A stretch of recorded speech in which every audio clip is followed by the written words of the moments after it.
はい、セリカさんです。今回は HG ライジングフリーダムガンダムクリアカラーのダボ穴をダイソーのミリルーターを使って処理しながら制作していきます。ダボ穴処理をどうすればいいのかわからない人向けに失敗事例や気をつけたい点などを解説していきます。それでは作っていきましょう。仮組み作業をしながらパーツを軽く確認していきます。外装のクリアパーツはライフリの配色通りに色のついたパーツとなっています。色がついてても透けてる見た目になっているのでクリアカラーの雰囲気はしっかり楽しめます。関節や内部フレームはメタリック風のパーツとなっていました。一般販売されているライフリーを持っていないので比較はできないのですが、クリアカラーになるとよくメタリック風になったりするので、これもクリアカラー用の特別仕様なのかもしれないです。特に塗装しなくてもいい雰囲気になるのは助かりますね。少し気になる点があったので先に加工しておきます。大きなパーツ同士を取り付ける箇所に突起物があるのですが、これがあると分解する時に邪魔なので処理します。やり方はニッパーで切るだけですね。最近のガンプラはこの仕様になっているイメージがあります。突起物を切るだけなので簡単に処理できますが、個人的にはやめてほしいですね。突起物がなくなればどの角度からでも取り付けできるし、取り外しもできるようになります。分解する時って手をひねりながら取るので、突起物があると角度が制限されて邪魔なんですよね。とりあえずこの加工を気になった部分にやっておきました。組み立てが終わったので見た目を確認してみます。外装は主にクリアパーツで構成されていますが、バックパックやレールガンなど一部分はメタリック風のパーツとなっています。クリアカラーとはいえ配色はそれなりにされているので、しっかりライフリーの感じは出ています。次にバックパックやレールガンを全て展開した状態を確認してみます。バックパックは大きな羽のパーツで構成されていて、手で簡単に展開させることができます。レールガンも前後に広げて重心を引っ張るだけなので、特に難しいことはない作業です。ただバックパックが手に当たってやりにくかったので、先にバックパックを外してからやりました。やっぱりフリーダムといえばこの形態ですね。ストフリにはなかった肩の訪問が復活してくれたのは個人的には嬉しいです。肩の訪問はシンプルな見た目のせいで非常にダボ穴が目立っています。ダボ穴は気にしない性格ですが、せっかく復活した武装なので目立たないようにしたいと思って今回処理しておきました。変形した時には基地のパーツのダボ穴が目立っています。ただこのパーツは変形させなければ後ろにあるので、モビルスーツ形態で飾るならそこまで気にしなくてもいいと思います。他にも足やビームライフルなど細かいところにもあるので、ついでなのでそこら辺も一緒に処理しました。ガンプラを分解してからダボ穴を処理していきます。分解してパーツだけを見てみると改めてダボ穴が目立っていることが確認できますね。ミニルーターで削っていく前に組み立てに影響がなさそうなダボ穴をニッパーである程度の深さまで切っていきます。ここで早速注意点なのですが、ダボ穴とパーツ側面がつながっている部分は深くまで切断しない方がいいです。ここを切ると動画の通りパーツが割れてしまうことがあります。お分かりいただけただろうか。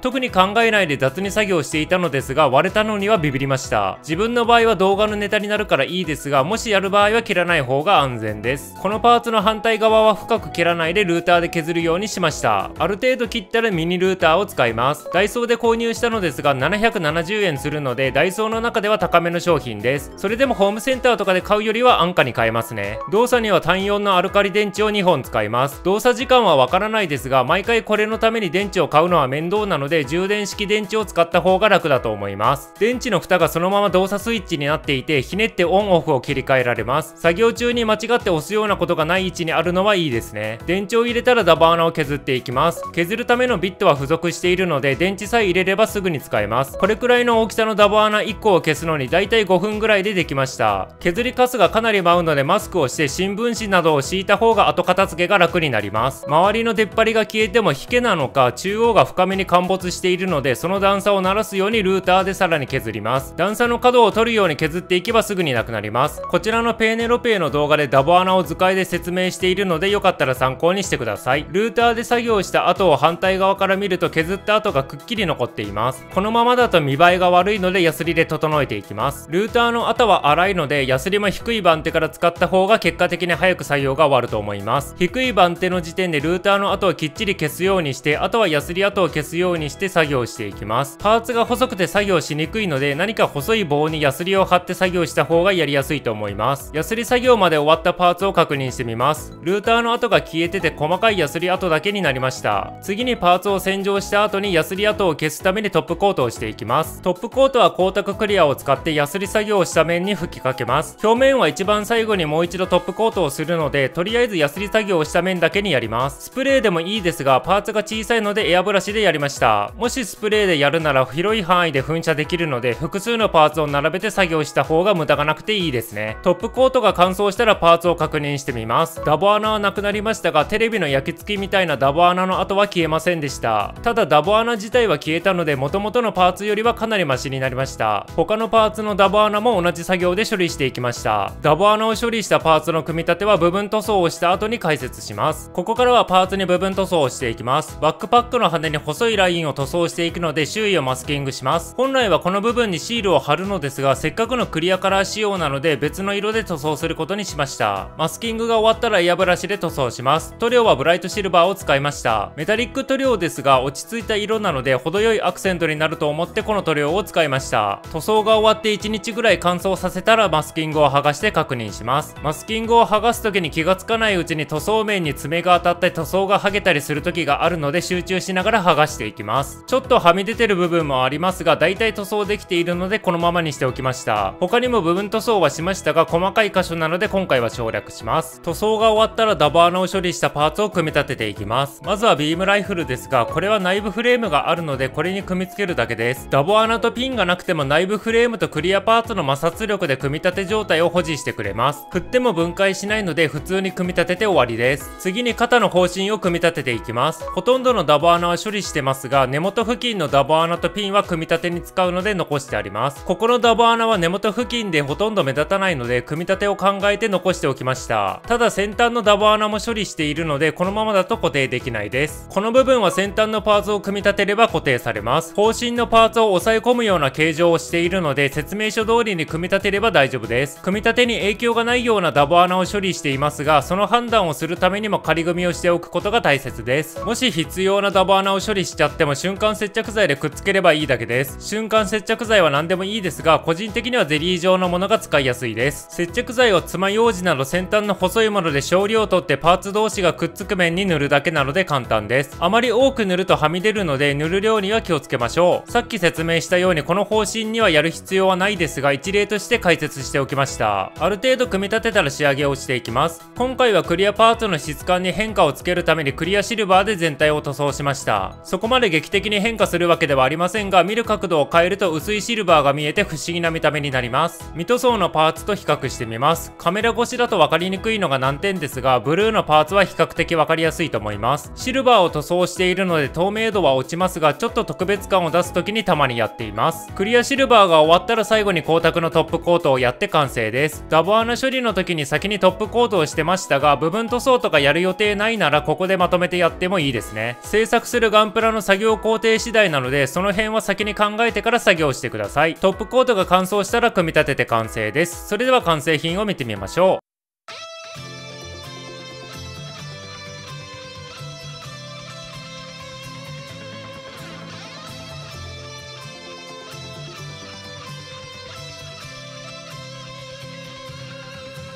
今回やったことがダボ穴処理と部分塗装ぐらいなので、仮組みからそこまで大きな変化があるわけではないです。一番目立つ変化は羽のラインぐらいですね。羽以外はそこそこ色分けされているので、ある意味素組みでも十分なプラモなのかもしれません。次にハイマットフルバーストモードにします。簡単にできるとはいえ、塗装していると動かす時に塗装を剥がしそうで怖いですね。ダボ穴処理をした時の割れた部分が少し目立っていますが、かなりスッキリとした見た目になりました。ダボ穴跡も少し見えますが、全体を見るような距離ならそんなに見えないのであまり気になりません。労力に見合っているのか分かりませんが、プラモ遊びの一つとしてたまにやるのもいいと思います。最後にモビルアーマー形態も一応確認しておきましょう。機種のダボ穴が目立っていましたが、処理したのですっきりしました。多分モビルアーマー形態で飾ることはないと思うのでやる必要はなかったのですが、ついでなので処理しておきました。こういう作業って1箇所やりだすとついでだからって他の箇所までやっちゃいますね。ここまで見てくれてありがとうございました。このチャンネルではクリアカラーガンプラをメインに色々な実験をしながら動画を投稿しています。チャンネル登録前に他の動画も見ていただけるとプラモ作りの幅が広がります。それでは次の動画でまたお会いしましょう。